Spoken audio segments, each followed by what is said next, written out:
Medical দাওয়া society of বাংলাদেশের আয়োজনে আজকের বাংলাদেশ চীন মৈত্রী সম্মেলন কেন্দ্রে অনুষ্ঠিত দাওয়া সেমিনার 2025-এ আপনারা যারা উপস্থিত হয়েছেন আমি সবাইকে জানাচ্ছি আন্তরিক শুভেচ্ছা, মোবারকবাদ এবং অভিনন্দন। আপনারা একটা টপিক শুনেছেন, যে টপিকটা আজকে আমি কভার করব সেটা হচ্ছে মেথোডোলজি অফ প্রফিটিক দাওয়া and its relevance to contemporary global society. রাসূল সাল্লাল্লাহু আলাইহি ওয়াসাল্লাম কিভাবে দাওয়া কার্যক্রম পরিচালনা করতেন, ওনার মেথোডোলজি কেমন ছিল এবং বর্তমান সময়ের সাথে এর প্রাসঙ্গিকতা কেমন, এই টপিকটা নিয়ে আমি কথা বলবো। তার আগে আমি শুরুতে দাওয়া ইস্যু যখনই আমার সামনে আসে তখন যেই কথাটা আমি বলি বা শেয়ার করি সেটা হচ্ছে মানহাজুল ওয়াসাতিয়া, মানে the balanced approach of Islam, ইসলামের যে ভারসাম্যপূর্ণ নেচার, এটা নিয়ে আমি কথা বলি। এবং আমার আলোচনার শুরুতে আমি সূরাতুল বাকারার 143 নম্বর আয়াত তেলাওয়াত করেছি, যেখানে আল্লাহ তাআলা বলছেন ওয়াকাযালিকা জাআলনাকুম উম্মাতান ওয়াসাতা লিতাকুনু শুহাদা আলান নাস, অনুরূপভাবে আমি তোমাদেরকে মধ্যমপন্থী জাতি বানিয়েছি বা মধ্যমপন্থী জাতি হিসেবে আবির্ভূত করেছি। উম্মাতান ওয়াসাতা মানে উম্মাতান আদলান ওয়া খিয়ারা, শ্রেষ্ঠ জাতি, ন্যায়পরায়ণ জাতি, এবং যারা শ্রেষ্ঠ যারা ন্যায়পরায়ণ তারাই মূলত মধ্যমপন্থী জাতি। তো আল্লাহ তাআলা আমাদেরকে মধ্যমপন্থী জাতি বলেছেন। এই যে মধ্যম পন্থা আল ওয়াসাতিয়া, এটা ইসলামের অনেকগুলো অনন্য বৈশিষ্ট্যের মধ্যে থেকে একটি বৈশিষ্ট্য। বাট মাঝে মাঝে আমরা এই পন্থাটার কথা ভুলে যাই। ভুলে কি করি, অনেক সময় অনেক প্রান্তিক লেভেল থেকে কাজ করে ফেলি, চিন্তা করে ফেলি, অনেক সময় খুব বাড়াবাড়ি করে ফেলি, অনেক সময় ছাড়াছাড়ি করে ফেলি। বরং আমাদের থাকতে হবে মাঝামাঝি। তাহলে the first and foremost reminder today in this conference hall যে আমরা বাড়াবাড়িও করব না, ছাড়াছাড়িও করব না, আমরা মাঝামাঝি থাকব। কোথায় থাকব? জি, মাঝামাঝি, আল ওয়াসাতিয়া, যেটা শ্রেষ্ঠ এবং যেই মেথোডোলজির কথা কোরআন আমাদেরকে জানিয়েছে। আমি যদি এটাকে ইংরেজি করি ওয়াসাতিয়া, তাহলে ইংরেজি দাঁড়াবে এরকম যে the balanced nature of Islam, ইসলামের যেই ভারসাম্যপূর্ণ যে নেচার, এটার নাম হচ্ছে মূলত আল ওয়াসাতিয়া।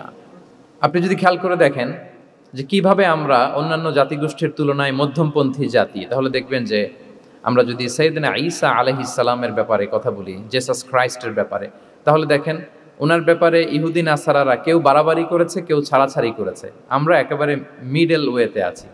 যেমন ঈসা আলাইহিস সালামের ব্যাপারে খ্রিস্টানরা কি বলে জানেন? তারা বলে ঈসা আলাইহিস সালাম হচ্ছে আল্লাহর সন্তান, নাউযুবিল্লাহি মিন যালিক। Jesus Christ is the son of God, গডের সন্তান। তাহলে দেখেন কতটা বাড়াবাড়ি করলো, ঈসা আলাইহিস সালামকে উঠাতে উঠাতে খোদার আসনে নিয়ে বসালো। বাড়াবাড়ি হয়ে গেল না এটা? তাহলে একদল খুব বাড়াবাড়ি করলো। এবার যদি ইহুদিদের কথা চিন্তা করি, ইহুদিরা কি বলে? ইহুদিরা একেবারে উল্টো।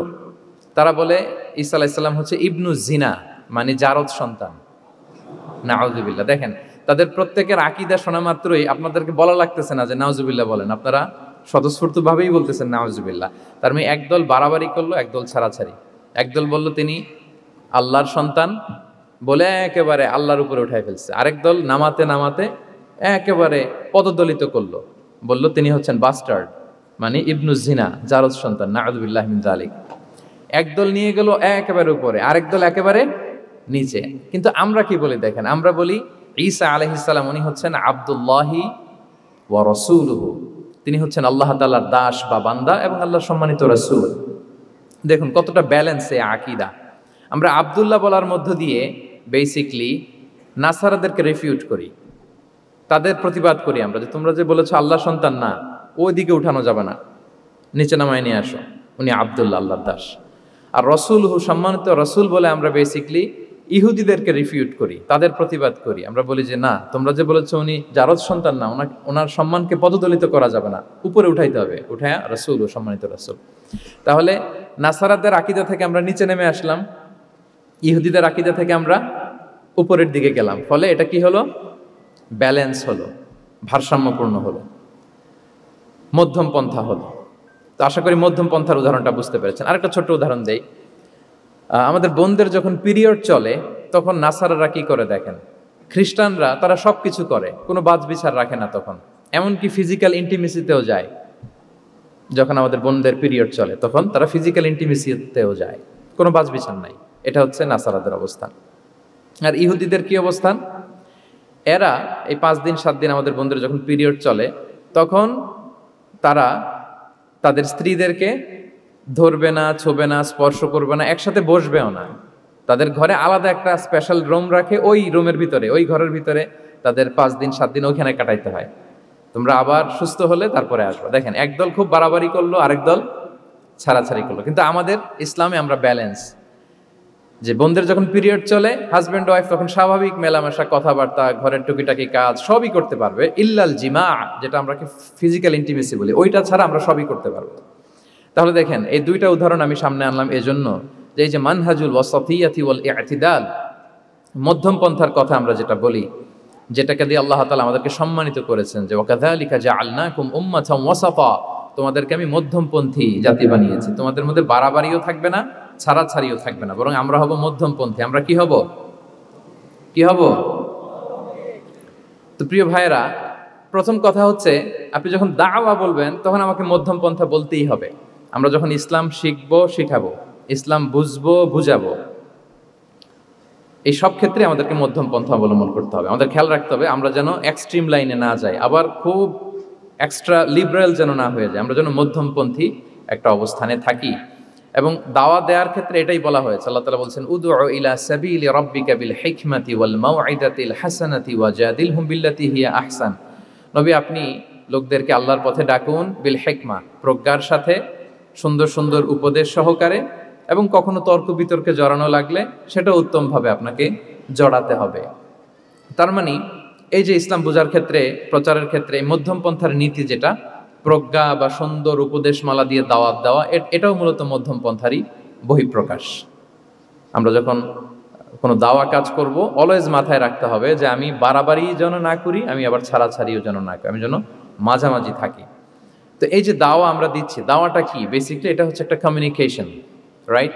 এই যে আমি কথা বলতেছি, আপনারা শুনতেছেন, ইমাম সাহেব খুতবা দিচ্ছেন, আমরা সেটা শুনি, স্ট্রিট দাওয়া হয়, বিভিন্ন রকম দাওয়া এখন হচ্ছে, এগুলো basically communication. And this communication should be full of wisdom and beautiful advice. এটাই মূলত আল ওয়াসাতিয়া, মানহাজুল ওয়াসাতিয়া, মধ্যম পন্থা। আমি যে বিশ্ববিদ্যালয় থেকে ব্যাচেলর করেছি, ওই বিশ্ববিদ্যালয়ের একটা স্লোগান আছে, মানহাজুল ওয়াসাতিয়াতি ওয়াল ইতিদাল। ওনারা মধ্যম পন্থার কথা বলে। সো আমি যেহেতু এই বিশ্ববিদ্যালয় আল আজহারের গ্রাজুয়েট, আমি যেখানেই যাই একটু করে আমি এই আল ওয়াসাতিয়ার কথাটা বলি, প্রিয় ভাইরা। তো দাওয়া যেহেতু কমিউনিকেশন, আমরা ওরাল দাওয়া দিয়ে থাকি, কিন্তু বেসিকলি ওরাল দাওয়ার চেয়ে যেটা প্র্যাকটিক্যাল দাওয়া, থিওরিটিক্যাল দাওয়ার চেয়ে প্র্যাকটিক্যাল দাওয়াটা এটা বেশি ইফেক্টিভ, বেশি প্রোডাক্টিভ। আমরা যখন তাফসির মাহফিল করি, আমরা খুতবা দেই, আলোচনা করি, এটা থেকে তো মানুষ শিখে। কিন্তু আমি যদি আমার আচরণ দিয়ে কোনো একটা মেসেজ দিতে পারি, ওইটা মানুষের হৃদয়ে বেশি দাগ কাটে, বেশি মনে থাকে, খুব বেশি মনে থাকবে। এটার সুযোগ আপনাদের বেশি। যেমন আমি যদি একটা কোরআনের আয়াতের কথা বলি, এটার খুব একটা মূল্যায়ন নাই, কারণ উনি হুজুর মানুষ, উনি তো কোরআনই বলবে। কিন্তু একজন ডক্টর যখন কোরআনের আয়াত বলে, তখন বলে, দেখছো মাশাআল্লাহ, একজন ডক্টর, সে চিকিৎসা বিজ্ঞানে এত বড় এক্সপার্টিজের পর আবার কোরআনও জানে। ওই কথা কিন্তু আমিও বলছি, আমার দাম নাই। কিন্তু আপনাদেরকে কত সম্মানের চোখে দেখা হচ্ছে। আবার দেখেন, 5 ওয়াক্ত সালাত আদায় করা জামাতের সাথে, ফরজ সালাতগুলো, এটা তো মানে করতেই হবে, কম্পালসারি।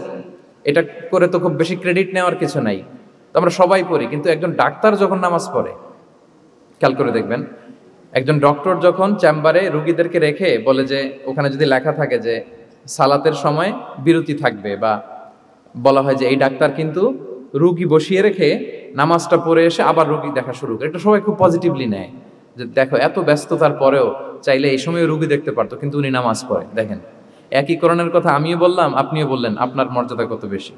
আমিও জামাতে নামাজ পড়ি, ইমামতি করাই, আর আপনি যে একটু তাড়াতাড়ি করে নামাজটা পড়ে চলে আসেন, এটাতে আপনার এপ্রিসিয়েশন কত বেশি।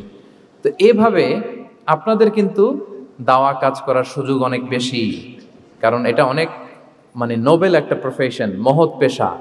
আপনারা জনগণকে সরাসরি সেবা দেওয়ার যে ব্যাপারটা, এটার সুযোগ আছে। যুদ্ধ বিধ্বস্ত আপনি আহতদেরকে সেবা দিতে পারেন, আগুনে পোড়া রোগীদেরকে সেবা দিতে পারেন, দুরারোগ্য ব্যাধি, তার আর যাওয়ার জায়গা নেই, আপনি সেবা দিতে পারতেছেন। যে কোনো রোগ বালাই, যে কোনো পরিস্থিতিতে যখন একজন মানুষ অসুস্থ হয়, তখন আপনি সেবা দিচ্ছেন, তখন তার মনটা কিন্তু খুব নরম থাকে, তার মধ্যে একটা অসহায়ত্ব কাজ করে। ওই একটা অসহায় মানুষ, তার মনটা খুব নরম, ওই রকম একটা সিচুয়েশনে তারা আপনাদের দ্বারস্থ হয়।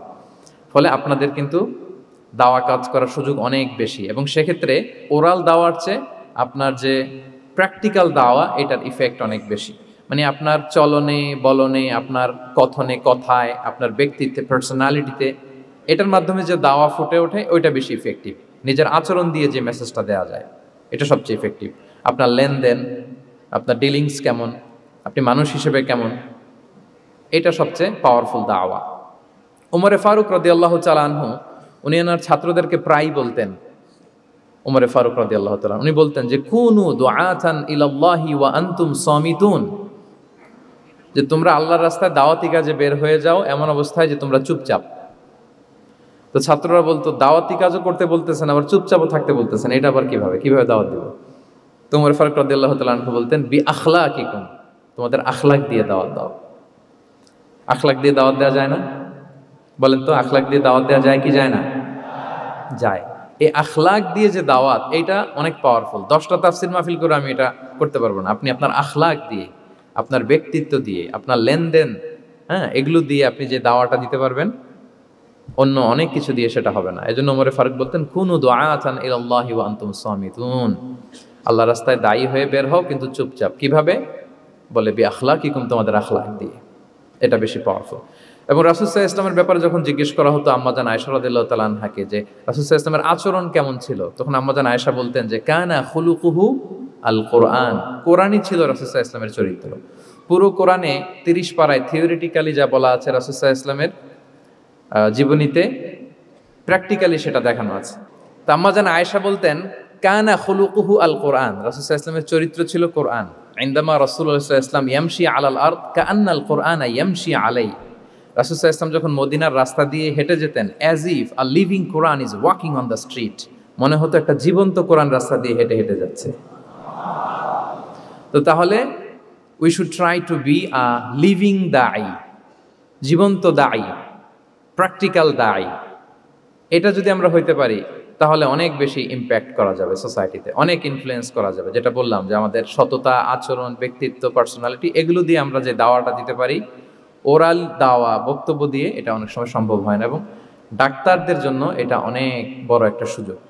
তাহলে ইন্ট্রোডাক্টরি ডিসকাশনে আমি দুটা বিষয়ে কথা বললাম। এক হচ্ছে আমাদেরকে মধ্যমপন্থী হইতে হবে, মানহাজুল ওয়াসাতি ওয়াল ইআতিদাল, 1 নম্বর। 2 নম্বর হচ্ছে লিভিং দাঈ হওয়ার চেষ্টা করতে হবে, এটা বেশি প্রোডাক্টিভ অ্যান্ড ইফেক্টিভ। বুঝতে পেরেছেন সবাই? মাশাআল্লাহ। এবার চলুন যে রাসূল সাল্লাল্লাহু আলাইহি ওয়াসাল্লামের যে প্রফেটিক দাওয়া মেথোডোলজি, কিভাবে উনি দাওয়া কাজের আঞ্জাম দিতেন, সেখান থেকে আমাদের নেয়ার আধুনিক সময়ের এর প্রাসঙ্গিকতা কি আছে, আমি 10টা পয়েন্টে আজকের এই সেমিনারে কিছু কথা উপস্থাপনের চেষ্টা করব। ওমা তাওফীক ইল্লা বিল্লাহ। 1 নম্বর কথা হচ্ছে, আমরা যে দাওয়া দিব, এই দাওয়া language should be very soft and mild and very touchy. দাওয়া ল্যাঙ্গুয়েজ হইতে হবে ভেরি সফট। সব সময় ইফ ইউ টক অ্যাবাউট দাওয়া, this language should be very soft and mild and touchy. দাওয়ার কথা বললে হয়তো আপনি পলিটিক্স করেন, ওইটা আলাদা কথা। আপনি জেহাদের ময়দানে, ওইটা আলাদা কথা। আমি জেহাদ পলিটিক্স নিয়ে কথা বলতেছি না, আই এম টকিং অ্যাবাউট দাওয়া। যদি আপনি দাওয়া সেমিনারের কথা বলেন, যদি মেডিকেল দাওয়া সোসাইটি নাম দেন, দাওয়া বললে আমাকে বলতে হবে দাওয়ার language should be very soft and mild. আমরা এটা অনেক সময় ভুল করে ফেলি, এটা করা যাবে না। কারণ আপনি হৃদয় থেকে যদি কোনো কথা বলেন, এটা শ্রোতার হৃদয়ে যে টাচ করে। আল্লাহর হাবিব সাল্লাল্লাহু আলাইহি ওয়াসাল্লামের কথাগুলো নিয়ে এত আলোচনা, বিশ্লেষণ, কথাগুলো এত অ্যাপিলিং কেন, এত আবেদনময় কেন? এর কারণ হচ্ছে রাসূল সাল্লাল্লাহু আলাইহি ওয়াসাল্লাম যা বলেছেন তিনি হৃদয় থেকে বলেছেন, এবং হৃদয় থেকে কথা বেরোলে এটা শ্রোতার হৃদয়ে যে টাচ করে। একটা ছোট্ট আয়াত আমি তেলাওয়াত করি, সূরা তাহার। আল্লাহ তাআলা বলছেন ফাকুলা লাহু কাওলান লাইয়িনা লাআল্লাহু ইয়াতাযাক্কারু আও ইয়াখশা। আল্লাহ তাআলা মূসা আলাইহিস সালাম এবং হারুন আলাইহিস সালাম, ওনাদের দুইজনকে বলছেন যে তোমরা দুই ভাই মিলে যাও, ফেরাউনের কাছে যে দাওয়াত দাও এবং কোমল ভাষায় দাওয়াত দাও। কি ভাষায়? কোমল ভাষায় দাওয়াত দাও। কাওলান লাইয়িনা, use very soft and mild language, very touchy language. Soft এবং কোমল ভাষায় দাওয়াত দাও কাকে? পৃথিবীর সবচেয়ে বড় সন্ত্রাস, তাই না? হ্যাঁ, দুর্ধর্ষ সন্ত্রাস, খোদাদ্রোহী, তারপর সীমালঙ্ঘনকারী। আপনি যত নেগেটিভ যা বলবেন সব যাবে ওর সাথে। ফিরআউন, লাআল্লাহু ইয়াতাযাক্কারু আও ইয়াখশা, হয়তো সে উপদেশ গ্রহণ করবে অথবা তার হৃদয়ে ভয়ের উদ্রেক হতে পারে। হয়তো তোমরা soft and mild language use করবা। মূসা এবং হারুন কোমল ভাষায় যে তোমরা দাওয়াত দিবা। আচ্ছা, কার ব্যাপারে আল্লাহ বললেন, কাকে দাওয়াত দিতে বললেন? সবাই বলেন তো নামটা। ফেরাউন। আচ্ছা, ফেরাউনের ক্ষেত্রে আল্লাহ তাআলা বললেন যে soft and mild language use করো, নরম ভাষা। আমাকে উত্তর দেন, আমাদের কারেন্ট সময় আমরা যাদেরকে জালিম বলি, যাদেরকে খারাপ বলি, ফাসিক বলি, পাপাচারী, ধরেন যে আমার মতে বা আপনাদের মতে যে সবচেয়ে খারাপ, পাপাচারী, জালিম, ওই জালিমটা কি ফেরাউনের চেয়ে বড় জালিম? আমাদের চোখে যে জাহান্নামী, যে নিকৃষ্ট খারাপ পাপী যাকে আমি মনে করি, যদিও এরকম মনে করার সুযোগ আমাদের নাই, কে জান্নাতি কে জাহান্নামী এটা ডিসাইড করবে কে? আল্লাহ তাআলা। কিন্তু আমাদের চোখে যে পাপী, যে ভুল করেছে, যে জালিম, ওই জালিমগুলো, খারাপ লোকগুলো কি ফেরাউনের চেয়ে বেশি খারাপ ছিল? ছিল? ওই ফেরাউনের ক্ষেত্রে আল্লাহ বলেছেন ফাকুল আলাহু কাউলান লাইকিনা, সফট ল্যাঙ্গুয়েজ ইউজ করো মুসা এবং হারুন, কোমল ভাষা ব্যবহার করো, হয়তো তার ভুল ভেঙে যাবে, হয়তো সে উপদেশ গ্রহণ করবে। তো তাহলে দেখেন কত বড় ভুল আমরা করি। আমরা মাঝে মাঝে এমন অ্যাটাকিং মুডে কথা বলি, এমন আগ্রাসী হয়ে কথা বলি, ওর মানার এক সুযোগ থাকলেও ও মানবে না। কি বলেন? যাও মানার একটু ইচ্ছা ছিল, আমার এই অ্যাটিটিউডের কারণে সে আর এটা শুনবে না। এটাই মানুষের স্বভাব। আপনি আগ্রাসী হয়ে অ্যাটাকিং হয়ে কথা বলে মানুষ এটা শোনে না। তাহলে দাওয়ার প্রফিটিক 1 নম্বর মেথোডোলজি হচ্ছে দাওয়ার ল্যাঙ্গুয়েজ হইতে হবে very soft and very mild. আল্লাহ তাআলা সূরাতু আলে ইমরানে বলছেন ফাবিমা রাহমাতিন মিনাল্লাহি লিনতা লাহুম ওয়ালাউ কুনতা ফাদদান গালিযাল কলবি লানফাদ্দু মিন হাওলিক। নবী হে, আল্লাহর অনুগ্রহে, আল্লাহর রহমতে আপনি কোমল ভাষী হয়েছেন। আপনি কোমল ভাষী না হয়ে যদি রূঢ় ভাষী হতেন তাহলে মানুষজন আপনার কাছ থেকে ভেগে ভেগে পালাতো। কিন্তু আমরা দেখতাম যে সাহাবারা রাসূল সাল্লাল্লাহু আলাইহি ওয়াসাল্লামের কাছে শুধু জড়ো হইতে চেত, দেখা করতে চেত, রাসূলকে ঘিরে রাখতো, এত পছন্দ করতো রাসূল সাল্লাল্লাহু আলাইহি ওয়াসাল্লামের কোমল আচরণের কারণে। ইভেন ফ্যামিলিতে কোনো সমস্যা হলে, অনেক সাহাবারা বলতেন ফ্যামিলির সাথে সমস্যা হলেও তারা রাসূলের কাছে চলে আসতো। এমনকি কারো পেটে ক্ষুধা লাগলেও তারা রাসূলের দরবারে চলে আসতো। তারা বলতো রাসূল সাল্লাল্লাহু আলাইহি ওয়াসাল্লামের চেহারার দিকে তাকালেই আমাদের ক্ষুধা মিটে যেত। কি কোমল ভাষী ছিলেন, কত সুন্দর সফট ল্যাঙ্গুয়েজ রাসূল সাল্লাল্লাহু আলাইহি ওয়াসাল্লাম ইউজ করেছেন। হ্যাঁ, রাসূল সাল্লাল্লাহু আলাইহি ওয়াসাল্লাম কখনো যে কঠোর ভাষায় কথা বলতেন না তা না, মাঝে মাঝে বলতেন, কিন্তু বেশিরভাগ ওনার দাওয়া ছিল সফট অ্যান্ড মাইল্ড। মাঝে মাঝে প্রেক্ষাপটের আলোকে রাসূল সাল্লাল্লাহু আলাইহি ওয়াসাল্লাম অনেক সময় তেজস্বী জ্বালাময়ী ভাষণ দিতেন, মনে হতো ব্যাটালিয়নকে কমান্ড করছেন। এটা মাঝে মাঝে চেহারা লাল হয়ে যেত, গড়গড় করতেন যুদ্ধের আগে। কিন্তু রেগুলার বেসিসে রাসূল সাল্লাল্লাহু আলাইহি ওয়াসাল্লাম খুব কোমল ভাষায় কথা বলতেন। তাহলে 1 নম্বরে যেটা জানলাম, যদি আপনি দাওয়া মেন্টালিটি, দাওয়া মোডে থাকতে চান, আপনার ভাষা হতে হবে শক্ত না নরম? সফট হইতে হবে, কোমল। কারোর প্রতি আগ্রাসী হয়ে যেন আমরা কথা না বলি, অ্যাটাকিং মুডে যেন না বলি, বললেও শুনবে না। এটাই মানুষের নেচার, সফট ল্যাঙ্গুয়েজে বলতে হয়। ফেরাউনকে যদি বলা হয় ওর সাথে ভালোভাবে বলো, তো আমাদের আশেপাশে যারা আছে এরা তো আরো এদেরকে সম্মান দিয়ে নরম করে বলা উচিত। কি বলেন? জি, 1 নম্বর গেল। 2 নম্বর হচ্ছে দাওয়াকে ফলপ্রসূ করতে হলে রাসূল সাল্লাল্লাহু আলাইহি ওয়াসাল্লাম যেটা করতেন, শ্রোতাদের অনেক সময় মনোযোগ আকর্ষণের জন্য উনি অনেক ধরনের টুলস, অনেক ধরনের জিনিস তিনি ব্যবহার করতেন। যেমন একটা পদ্ধতি রাসূল সাল্লাল্লাহু আলাইহি ওয়াসাল্লামের ছিল, রাসূল সাল্লাল্লাহু আলাইহি ওয়াসাল্লাম মানুষের আকর্ষণ বৃদ্ধির জন্য মাঝে মাঝে প্রশ্ন ছুড়ে দিতেন অডিয়েন্সকে। Drawing attention of the listener by throwing questions. Question throw করার মাধ্যমে অ্যাটেনশন গ্রো করতেন। হাদিসে এরকম অনেক উদাহরণ পাওয়া যায়। একটা ছোট্ট হাদিস শেয়ার করি, সহিহ মুসলিমে এসেছে। রাসূল সাল্লাল্লাহু আলাইহি ওয়াসাল্লাম একবার সাহাবাদেরকে বললেন, ইন্না মিনাশ শাজারি শাজারাতান লা ইয়াসকুতু ওয়ারাকুহা মাসালুহা মাসালুল মুসলিম। রাসূল সাল্লাল্লাহু আলাইহি ওয়াসাল্লাম জিজ্ঞেস করলেন, তোমরা কি কেউ বলতে পারবা বৃক্ষরাজির মধ্যে একটা বৃক্ষ আছে, গাছের মধ্যে একটা গাছ আছে যেই গাছের কখনো পাতা ঝরে না, ওই গাছের পাতা কখনো ঝরে না। এর দৃষ্টান্ত হচ্ছে মুসলিমের দৃষ্টান্তের মতো। বলো তো ফাহাদ্দিসুনি মা হিয়া, বলো তো ওই গাছটা কি? কে বলতে পারো? আপনারা তো সব একেবারে পেরে গেছেন। তো সাহাবারা ওই দিন কেউ বলতে পারেন নাই। কারণ কি জানেন? একে তো আমরা জানি হাদিস স্টাডি করার কারণে, হাদিস স্টাডি না করলে তো আমরা বলতে পারতাম না, আমাদের দেশে তো খেজুর গাছ অত হয় না। তো ওনারা কেউ বলতে পারে না। এর কারণ হচ্ছে তারা ভাবছিল প্রশ্ন যেহেতু করছে এটা যেন তেন প্রশ্ন, এটা কঠিন কোনো গাছের একটা নাম বলতে হবে। তো বাড়ির পাশে যে খেজুর গাছ, মদিনার অলিতে গলিতে যে খেজুর গাছ ভর্তি, এই দিকে আর ওনাদের অ্যাটেনশন যায় না। ওনারা চলে গেছে মরুভূমিতে, ইয়ামানে, তারপর একেবারে ডেজার্টের মাঝখানে কি কি ক্যাকটাস, গুলমলতা, কি কি গাছ আছে ওগুলো আওড়াচ্ছে মনে মনে। ভাবতেছে যে খেজুর গাছের কথা তো রাসূল সাল্লাল্লাহু আলাইহি ওয়াসাল্লাম আমাদের জিজ্ঞেস করার কথা না, এ তো আমাদের গাছ, বাড়ির পাশের গাছ। তো কেউই আর বলতে পারে নাই। এরপর রাসূল সাল্লাল্লাহু আলাইহি ওয়াসাল্লাম যখন দেখলেন সবাই অপারগ, রাসূল সাল্লাল্লাহু আলাইহি ওয়াসাল্লাম বললেন, ইন্নাহা আন-নাখলা, এটা হচ্ছে খেজুর গাছ, ডেট প্লান্ট। তো আব্দুল্লাহ ইবনে ওমর রাদিয়াল্লাহু তাআলা আনহু বাড়িতে যাওয়ার পরে ওমরে ফারুককে তার বাবাকে বললেন যে, বাবা, আজকে যে রাসূল সাল্লাল্লাহু আলাইহি ওয়াসাল্লাম প্রশ্ন ছুড়ে দিলেন, আপনারা যে কেউ পারলেন না, উত্তরটা কিন্তু আমি পারতাম। তো ওমরে ফারুক বললেন, বলো কি, তুমি পারতা? তো বললা না কেন? তুমি আজকে উত্তর দিতে পারলে তো রাসূলের সামনে আমার বুকটা এত বড় হয়ে যেত। মানে লাল উট পেলে আরবরা যেই খুশি, আমি এর চেয়ে বেশি খুশি হতাম। তখন উনি বললেন যে, আপনি পারতেছেন না, অন্যান্য বয়স্ক সাহাবারা পারতেছে না, মুরব্বীরা কেউ যেহেতু বলে নাই, আমি বিনয়ের খাতিরে উত্তরটা দেই নাই, কিন্তু আমি জানতাম যে এটা খেজুর গাছ। তাহলে দেখেন, রাসূল সাল্লাল্লাহু আলাইহি ওয়াসাল্লাম অ্যাটেনশনটাকে ড্র করার জন্য প্রশ্ন ছুড়ে দিতেন। আপনারা তো মানে প্রশ্ন ছড়াই তো আপনাদের কাজ, যে কি অবস্থা, শরীরটা কেমন, পেট ঠিক আছে কিনা, ঘুম হয় কিনা, কমন প্রশ্ন না আপনাদের? আপনাদের কাছে গেলেই তো প্রথমে জিজ্ঞেস করে যে হজম হয় কিনা, তারপর ঘুম আসে কিনা, এই হয় কিনা, অনেক প্রশ্ন আপনারা করেন। তো এইভাবে আপনি যদি আস্তে আস্তে প্রশ্নের ছলে যদি তাকে আপনি দাওয়া দিতে চান, আপনি কিন্তু দিতে পারেন। এটা রাসূল সাল্লাল্লাহু আলাইহি ওয়াসাল্লামের একটা দাওয়া মেথোডোলজি ছিল। দুইটা বলে ফেললাম। একটা হচ্ছে দাওয়ার ল্যাঙ্গুয়েজ হতে হবে অনেক শক্ত, নাকি? হ্যাঁ, নরম, সফট এন্ড মাইল্ড। 2 নাম্বার হচ্ছে প্রশ্ন ছুড়ে দিয়ে শ্রোতাকে আকর্ষণ করা, মনোযোগ আকর্ষণ করা। 3 নাম্বার ভিজুয়াল এক্সপ্লেনেশন। রাসূল সাল্লাল্লাহু আলাইহি ওয়াসাল্লাম এটা করতেন যাতে করে আরো সহজে বোঝানোর জন্য। এটা নিশ্চয়ই আপনারা করেন।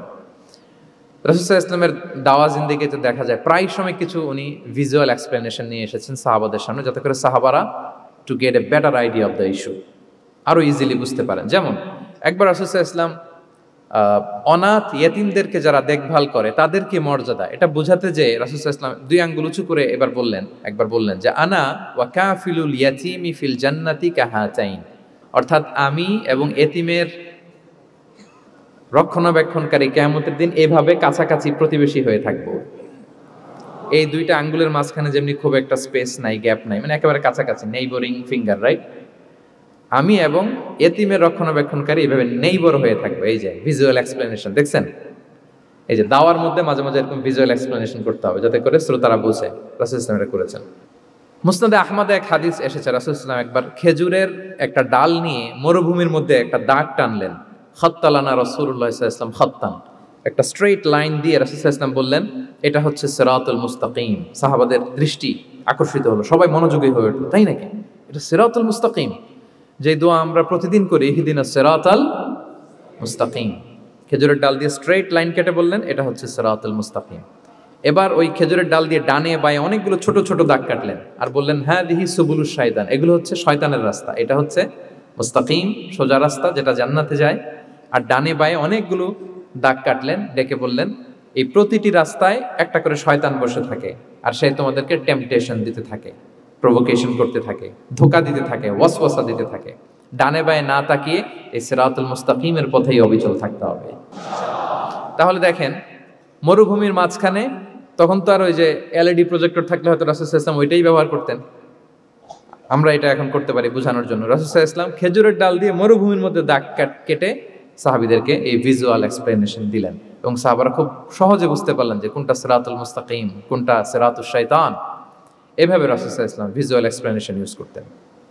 আমরা বিশ্বাসীরা যে ভাই ভাই, মুমিনরা যে ভাই ভাই, আমাদের সম্পর্ক যে কত সুদৃঢ় মজবুত, এটা বোঝাতে যে একবার রাসূল সাল্লাল্লাহু আলাইহি ওয়াসাল্লাম বললেন, আল মুমিনু লিল মুমিনি কাল বুনিয়ান, বিশ্বাসীরা তাদের সম্পর্ক হচ্ছে কাল বুনিয়ান, একটা সুদৃঢ় প্রাচীরের মতো, সীসা ঢালা প্রাচীরের মতো।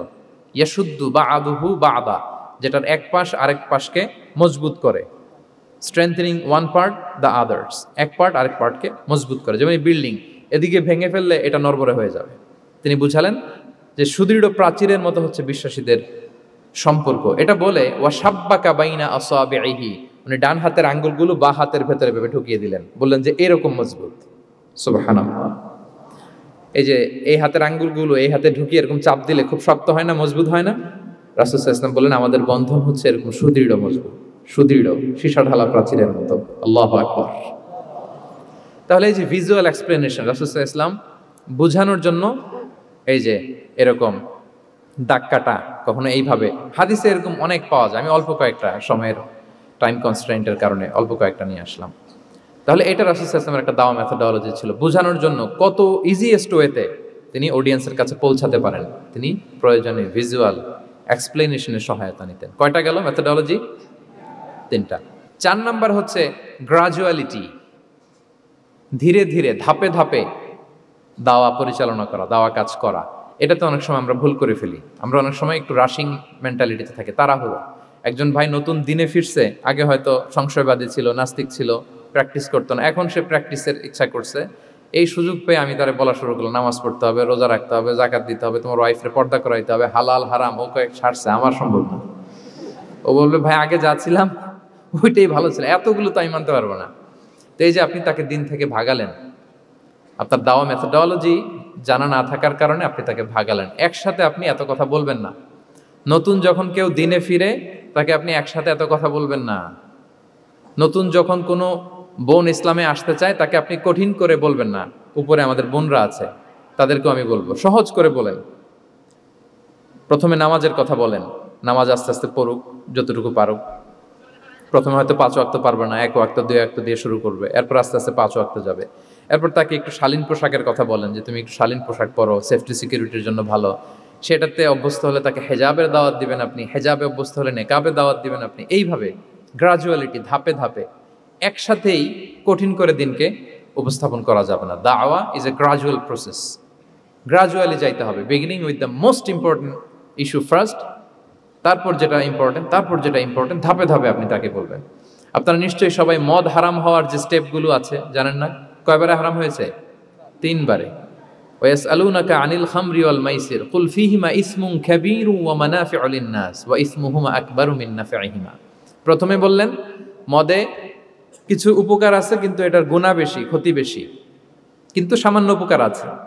তো মানুষ সচেতন হয়ে গেল যে না, এটা কিন্তু গুনাহ আছে, ক্ষতি আছে, সাবধান হইতে হবে। মদ খাওয়া কমায় দিল। আচ্ছা, এরপর বলা হলো ওয়ালা তাকরাবুস সালাতা ওয়া আনতুম সুকারা, মাতাল হয়ে মদ খাওয়া অবস্থায় নামাজে যেও না। কারণ কোন এক সাহাবী নামাজে এমনভাবে তেলাওয়াত করলেন, অর্থ চেঞ্জ হয়ে গেল। ফলে দিনে 5 বার মদ খাওয়া যাবে না। এই আয়াত দিয়ে তো তাই বোঝা যায়, তাই না? 5 বারের জন্য যখন সাবধান হয়ে গেল, আরও তারা অভ্যস্ত হয়ে গেল। এরপরে নাজিল হলো ইন্নামাল খামরু ওয়াল মাইসিরু ওয়াল আনসাবু ওয়াল আজলামু রিজসুম মিন আমালিশ শাইতানি ফাজতানিবু। মদ, জুয়া, ভাগ্যলিপি এগুলো শয়তানের কাজ, এগুলো থেকে বেঁচে থাকো। সবাই মদিনার ঘরের ভেতরে মদের বোতল যেগুলো ছিল ভেঙে সব রাস্তায় মদ দিয়ে মদিনার অলিগলি সয়লাম। সুবহানাল্লাহ, কারো কষ্ট হয় নাই, কারণ ধাপে ধাপে মদকে হারাম করা হয়েছে। কেউ যদি চেইন স্মোকার থাকে, আপনি যদি বলেন যে স্মোকিং হারাম, কালকে থেকে একটাও খেতে পারবে না, ও পারবে? ও তো মারা যাবে। ও সব বাদ দিতে পারবে, স্মোকিং বাদ দিতে পারবে না। তো কি করবেন? তাকে আপনি অল্প অল্প করে, যে একটু একটু করে ছাড়ো। এই যে রমজান আসতেছে, সারাদিন তো করতেই পারবে না, রাতে 2-3টা করে খাইও, বেশি খাইও না। না মানে ছাড়ানোর জন্য বলতেছে আর কি। যে 10টা খায় তারা যদি আপনি 2টা খাইতে বলেন, এটা তো আপনি দাওয়াই দিলেন নাকি, কমাইতে বললেন তো। সিগারেটের প্রতি তার উৎসাহিত করতেছি না আমরা।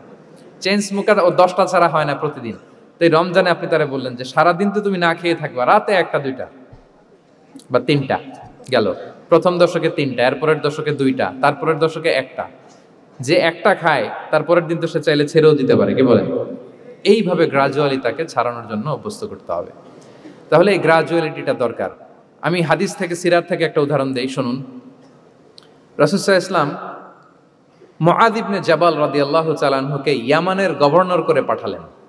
তো তখন তাকে বললেন যে মুআয, ইন্নাকা তাআতি কওমান মিন আহলিল কিতাব, তোমাকে এমন একটা এলাকার গভর্নর করে পাঠাচ্ছি, তারা কিন্তু আহলি কিতাব, মানে people of the books, Jews and Christian community, তারা ইহুদি খ্রিস্টান। সো তাদেরকে যখন দাওয়াত দিবা, ধাপে ধাপে দিবা। কিভাবে দিবা? তিনি বললেন ফাদউহুম ইলা শাহাদাতি আন লা ইলাহা ইল্লাল্লাহ ওয়া আন্না মুহাম্মাদুর রাসূলুল্লাহ। প্রথমে দাওয়াত দিবা তাওহীদ আর রিসালাতের। আওয়াজ করে বলেন, প্রথমে কিসের? তাওহীদ এবং রিসালাতের। আচ্ছা, ফাইনহুম আতাউ লিযালিক, তারা যখন এটা মেনে নেয়। আরবিটা খেয়াল করেছেন অর্থটা? ফাইনহুম আতাউ লিযালিক, তাওহীদ রিসালাত যদি মেনে নেয় তাহলে তাদেরকে 5 ওয়াক্ত নামাজের দাওয়াত দিও। 5 ওয়াক্ত নামাজে যখন তারা অভ্যস্ত হয়ে যায়, ফাইনহুম আতাউ লিযালিক, যখন তারা এটাও মেনে নেয় তখন তাদেরকে যাকাতের আদেশ করো। সুবহানাল্লাহ, সুবহানাল্লাহ। দেখেন ধাপে ধাপে, একবারে সবগুলো বিধান একবারে তাদের সাথে শেয়ার করতে বলেননি। প্রথমে তাওহীদের, রিসালাতের, মেনে নিলে সালাতের, মেনে নিলে যাকাতের, ধাপে ধাপে। তাহলে একবারে কেউ নতুন যখন দিনে ফিরেছে, একবারে সবকিছু তার ঘাড়ে চাপিয়ে দিবেন আপনি? কি করবেন? গ্রাজুয়ালি, ধাপে ধাপে আমরা এই দাওয়াটা তাদেরকে দেওয়ার চেষ্টা করব। এটা খুব ইফেক্টিভ হবে, ফলপ্রসূ হবে।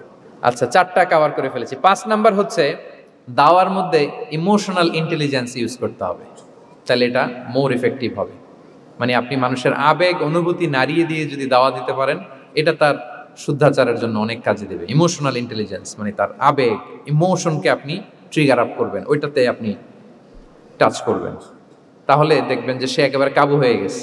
এটা রাসূল সাল্লাল্লাহু আলাইহি ওয়াসাল্লামের সিরাতে আমরা অনেক সময় দেখেছি যে ইমোশনাল ইন্টেলিজেন্সকে কাজে লাগিয়ে রাসূল সাল্লাল্লাহু আলাইহি ওয়াসাল্লাম তার আবেগ অনুভূতিতে এমনভাবে নাড়া দিয়েছেন, তাকে আল্লাহ তাআলা হেদায়েতের রাস্তায় নিয়ে এসেছে। সুবহানাল্লাহ।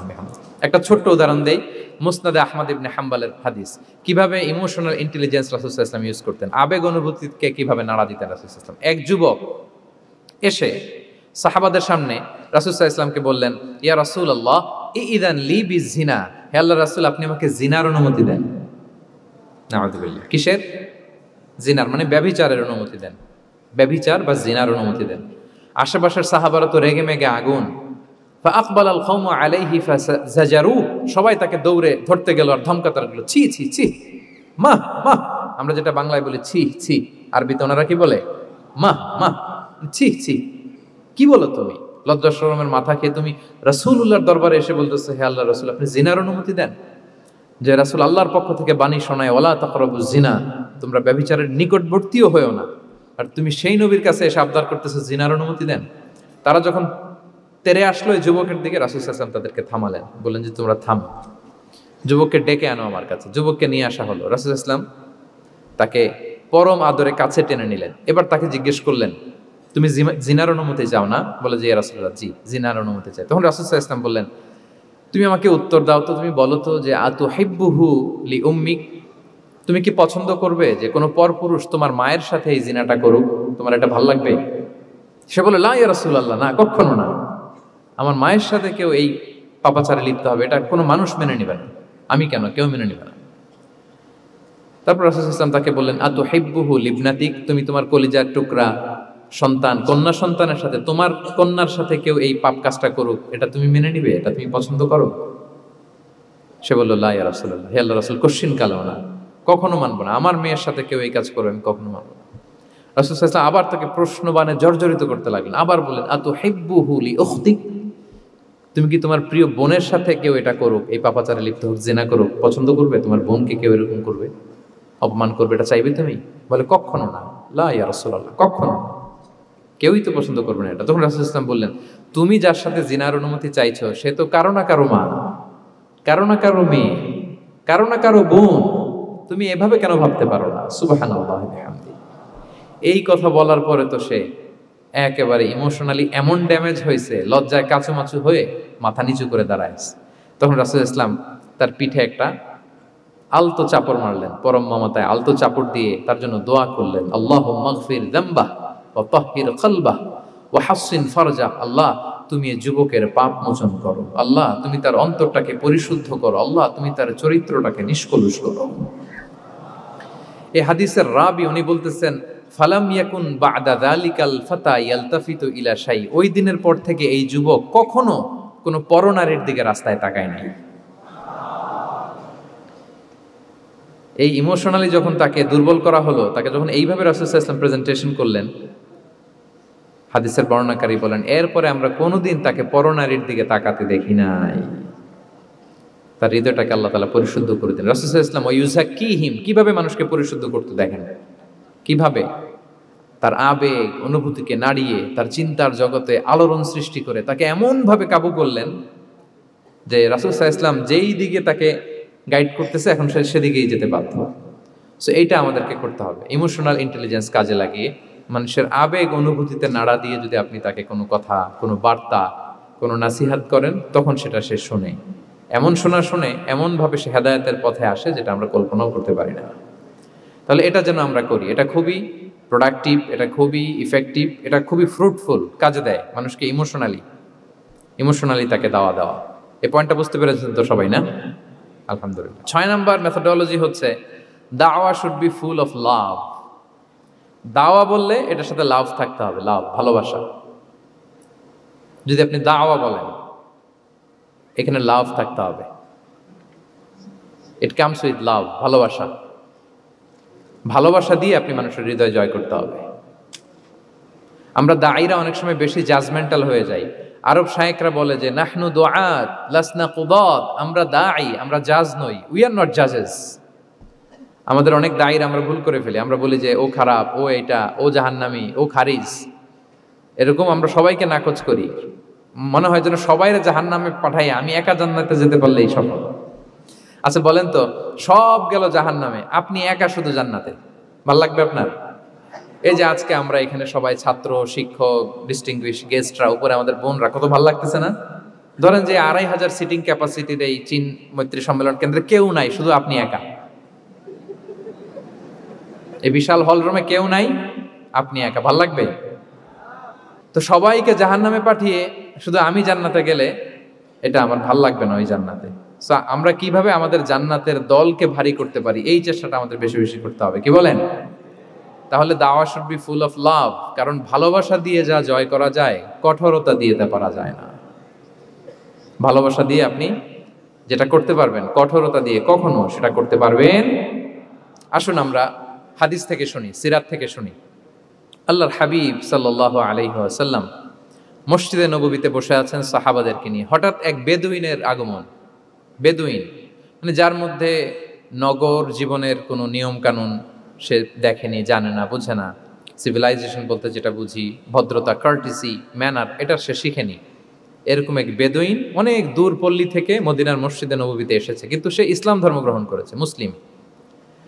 তো মসজিদে ঢুকে সে 2 রাকাত নামাজ পড়তেছে, এসে যে রাসূলকে সালাম দিবে কথা, ওই কার্টিসিটাও নাই। রাসূল সাল্লাল্লাহু আলাইহি ওয়াসাল্লাম বসা ওইদিকে সাহাবাদের নিয়ে, সে তার মতো এসে এক জায়গায় মসজিদের সাথে তার উট বেঁধে সে 2 রাকাত নামাজ পড়ে দোয়া করতেছে আল্লাহর কাছে। কি দোয়া জানেন? দোয়ার মধ্যেও কাটিসি নাই। দোয়াতে বলে, ইয়া আল্লাহ, আল্লাহুম্মা আরহামনি ওয়ারহাম মুহাম্মাদা ওয়ালা তারহাম মা'ানা আহাদা। মানে আল্লাহ তুমি শুধু আমারে রহম করো আর মুহাম্মদ সাল্লাল্লাহু আলাইহি ওয়াসাল্লামের রহম করো, আমাদের সাথে আর কাউরে রহম করো না তুমি।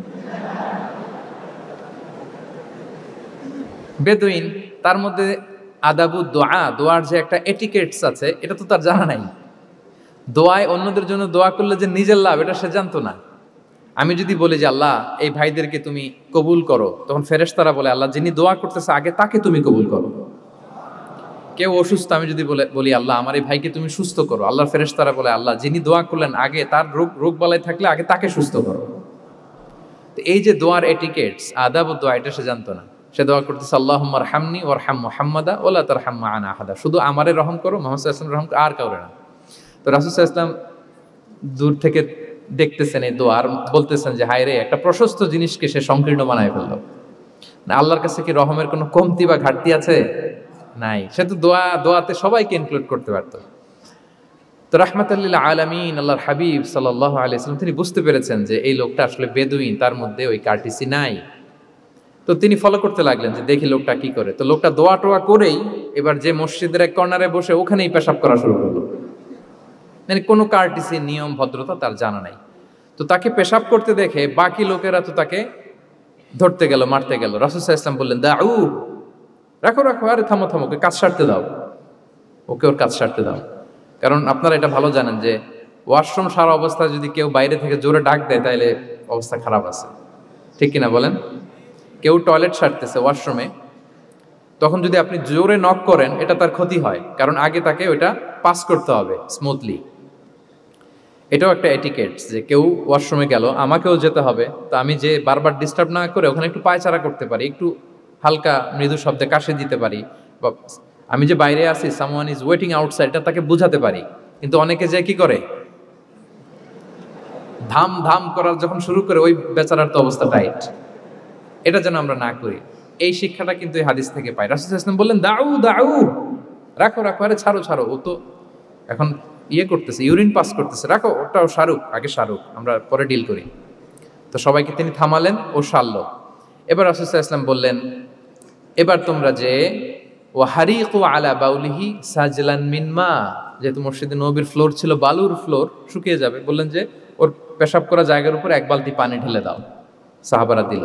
আর এই বেদুইন লোককে রাসূল সাল্লাল্লাহু আলাইহি ওয়াসাল্লাম কাছে টেনে নিলেন, যে তাকে খুব ভালোবাসা দিয়ে বললেন, কি অবস্থা তোমার, কোত্থেকে আসছো, সব খোঁজ খবর নিয়ে বললেন যে তুমি যে এইখানে নামাজ পড়লা, এরপরে আবার এই কাজটা সারলা, তুমি কি জানো এইখানে আল্লাহর জিকির করা হয়, এটা আমাদের ইবাদতগাহ, এখানে আমরা রবের জিকির করি, তার কাছে ফরিয়াদ করি, সবাই মিলে এই কমিউনিটির সবাই এখানে আসে, এই কমিউনিটির মদিনার কমিউনিটির সবাই মিলে নারী পুরুষ নির্বিশেষে আমরা এসে এখানে আল্লাহর কাছে ফরিয়াদ করি, দোয়া করি, ইবাদত করি, কোরআন তেলাওয়াত করি। এটা আমাদের ইবাদতগাহ। এইখানে কি এমন কাজটা করা তোমার ঠিক হলো? সে তো লজ্জায় কাচুমাচু হয়ে রাসূল সাল্লাল্লাহু আলাইহি ওয়াসাল্লামের কাছে ক্ষমা চেয়েছে। সুবহানাল্লাহ বিহামদি। একটা কঠিন পরিস্থিতিকে ভালোবাসা দিয়ে রাসূল সাল্লাল্লাহু আলাইহি ওয়াসাল্লাম কোথায় নিয়ে যেতেন, এটাকে পুরো হিস্ট্রি পাল্টে দিতেন, সিনারিও পাল্টে দিতেন। সাহাবারা অবাক হলো, তারাও শিখলো যে না, এরকম করা যাবে না। তখন তাকে এইভাবে ডিল করলেন। আর সাহাবারা যারা রাগারাগি করেছিল, সাহাবীদেরকে রাসূল সাল্লাল্লাহু আলাইহি ওয়াসাল্লাম বললেন, ফাইন্নামা বুইসতুম মুয়াসসিরিন ওয়া লাম তুবআসু মুআসসিরিন। মনে রেখো, তোমরা সহজপন্থী হয়ে প্রেরিত হয়েছো, তোমরা কঠিন কট্টরপন্থী হয়ে জটিলপন্থী হয়ে প্রেরিত হও নাই। তোমরা কোনো কাজকে জটিলভাবে সমাধানের দিকে যেও না, সহজ করে সলভ করবা। সুবহানাল্লাহ, সুবহানাল্লাহ বিহামদি। তাহলে দেখেন, ভালোবাসা দিয়ে রাসূল সাল্লাল্লাহু আলাইহি ওয়াসাল্লাম ওই বেদুইনকে যেভাবে আদব শিক্ষা দিলেন, তার হৃদয় জয় করলেন, কঠোরতা দিয়ে পারা যেত? বলেন তো, পারা যেত? পারা যেত না।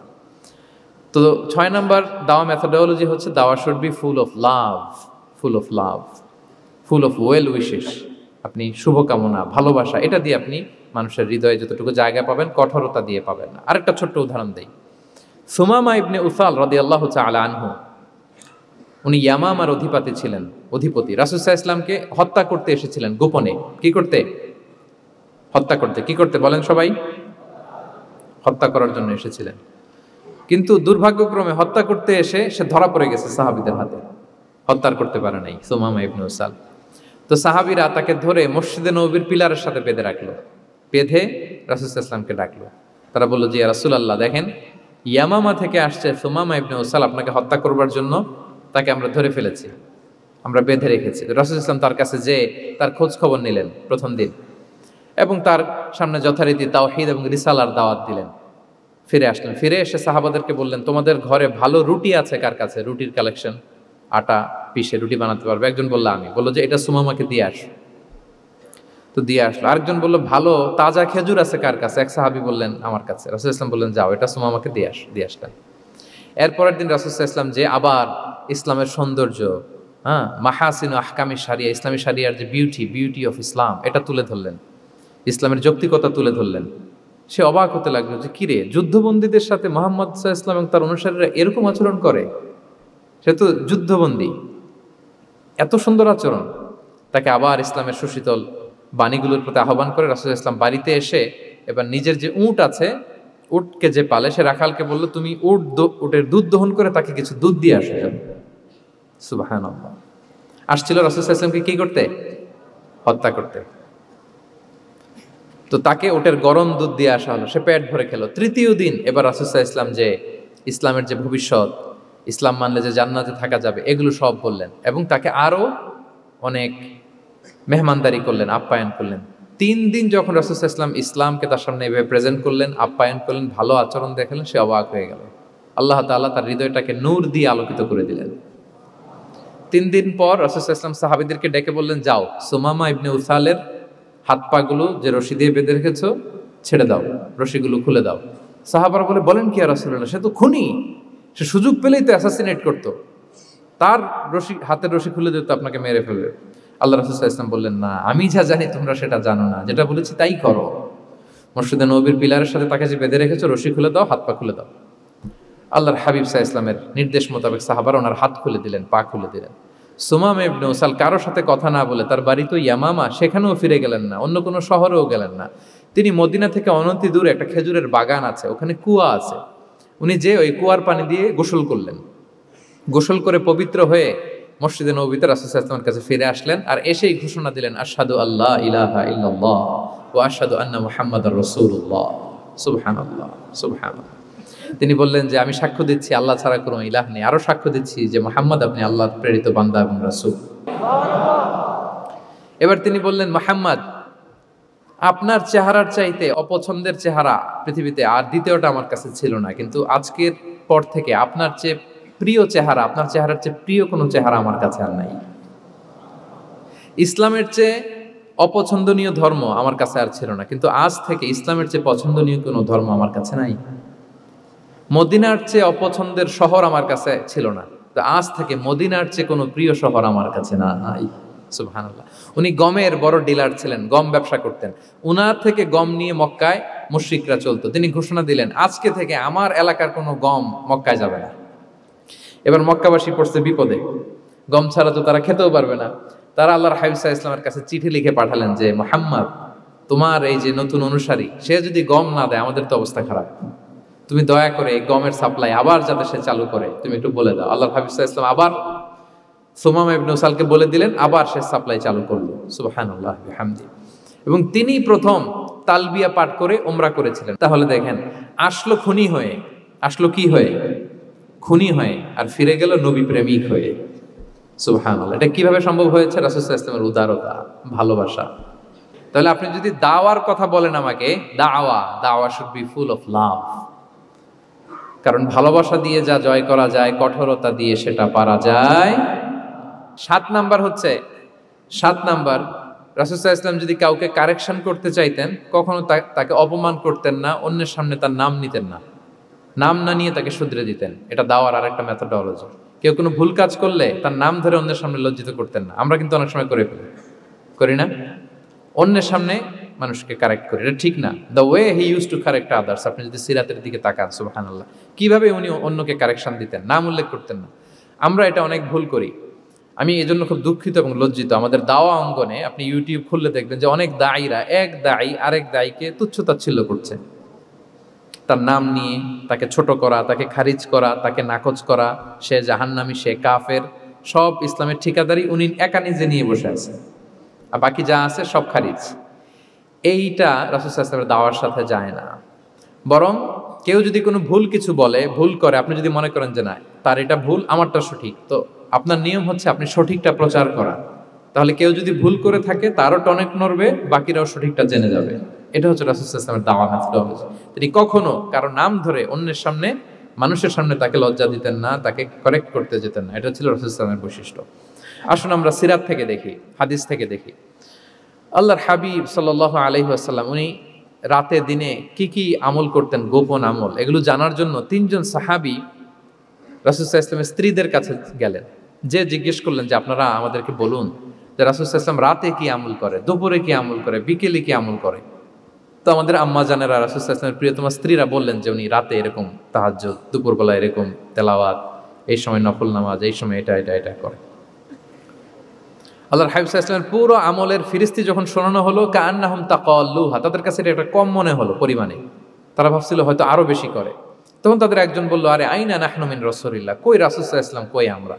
রাসূল সাল্লাল্লাহু আলাইহি ওয়াসাল্লামের ব্যাপারে আল্লাহ বলেছেন, কদ গুফিরা লাহু মা তাকাদ্দামা মিন যামবিহি ওয়া মা তাআখার, রাসূল সাল্লাল্লাহু আলাইহি ওয়াসাল্লামের আগের পরের সব গুনাহ মাফ। আদতে তো ওনার কোনো গুনাহই নাই, তারপরও একটা স্পেশাল স্ট্যাটাস হচ্ছে আপনার আগের পরের সব গুনাহ মাফ। তো তারা বলল, যেই মহান ব্যক্তির, যেই নবীর আগের পরের সব গুনাহ মাফ বলে ঘোষণা দেওয়া হয়েছে, তার সাথে তো আমাদের তুলনা করলে হবে না, আমাদের তো বেশি আমল করতে হবে। রাসূল সাল্লাল্লাহু আলাইহি ওয়াসাল্লাম হয়তো এই জন্য এই স্ট্যান্ডার্ড মেনটেন করেন না, এরকম করলে তো আমরা মাফ পাবো না আল্লাহর কাছে। ভালো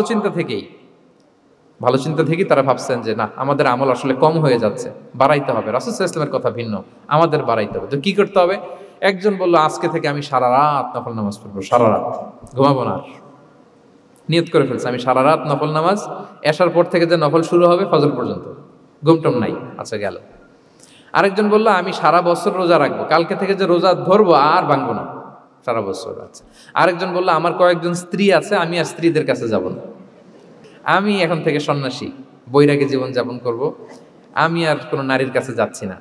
তো এই ঘোষণা যখন তারা দিয়ে ফেলছে, এটা রাসূল সাল্লাল্লাহু আলাইহি ওয়াসাল্লামের কান পর্যন্ত যেয়ে পৌঁছালো। আল্লাহর হাবিব সাল্লাল্লাহু আলাইহি ওয়াসাল্লাম এটা শুনে ফেললেন। শুনে রাসূল সাল্লাল্লাহু আলাইহি ওয়াসাল্লাম এটা অপছন্দ করলেন, কারণ এটা তো রাইট ট্র্যাক না, ওনারা ভুল করতেছে। তো একটা ভরা মজলিসে রাসূল সাল্লাল্লাহু আলাইহি ওয়াসাল্লাম বললেন, আনতুমুল্লাযীনা কুলতুম কাযা ওয়া কাযা, শুনলাম তোমাদের মধ্যে কে কে নাকি এমন এমন বলছো। সুবহানাল্লাহ। তিনি বলতে পারে, এই আব্দুল্লাহ দাঁড়াও, এই আব্দুর রহমান স্ট্যান্ড আপ, এই দাঁড়াও, তুমি নাকি এটা বলছো, তুমি এটা বললে তো ওনারা লজ্জা পেতেন না? সবার সামনে লজ্জা পেতেন। উনি এটা না করে কাজ হাসিল হয়ে যাচ্ছে, বললেন আনতুমুল্লাযীনা কুলতুম কাযা ওয়া কাযা। অনেক বর্ণনা এরকম পাওয়া যায়, মা বালু আকওয়ামিন ইয়াফআলুনা কাযা ওয়া কাযা, মা বালু আকওয়ামিন ইয়াকুলুনা কাযা ওয়া কাযা। তাদের কি হলো, তারা এমন এমন বলে, তাদের হলোটা কি, তারা এমন এমন বলে। এইভাবে তিনি শুধরে দিতেন। তো বললেন, তোমাদের মধ্যে কেউ কেউ নাকি এটা বলে, এটা বলে। এই ওই তিনজনের তো টনক নড়ে গেছে, আর বাকিরা শুনতেছে। তখন রাসূল সাল্লাল্লাহু আলাইহি ওয়াসাল্লাম বললেন, না, এটা ঠিক নয়। আমি তোমাদের মধ্যে থেকে সবচেয়ে বেশি মুত্তাকি, সবচেয়ে বেশি বুজুর্গ। ওয়াল্লাহি ইন্নী লা আখশাকুম লিল্লাহি ওয়া আতকাকুম লাহু। আমি তোমাদের মধ্যে থেকে আল্লাহকে সবচেয়ে বেশি ভয় পাই। বলেন তো, রাসূল সাল্লাল্লাহু আলাইহি ওয়াসাল্লামের চেয়ে বেশি আল্লাহকে ভয় পাওয়া কারো পক্ষে সম্ভব? আল্লাহর হাবিব সাল্লাল্লাহু আলাইহি সাল্লামের চেয়ে বেশি মুত্তাকি হওয়া কারো পক্ষে সম্ভব? আমার নবীর চাইতে শ্রেষ্ঠ হওয়া সম্ভব? তার যে স্ট্যান্ডার্ড ইবাদতের, এটারে ছাড়াই যাওয়া সম্ভব? সম্ভব না।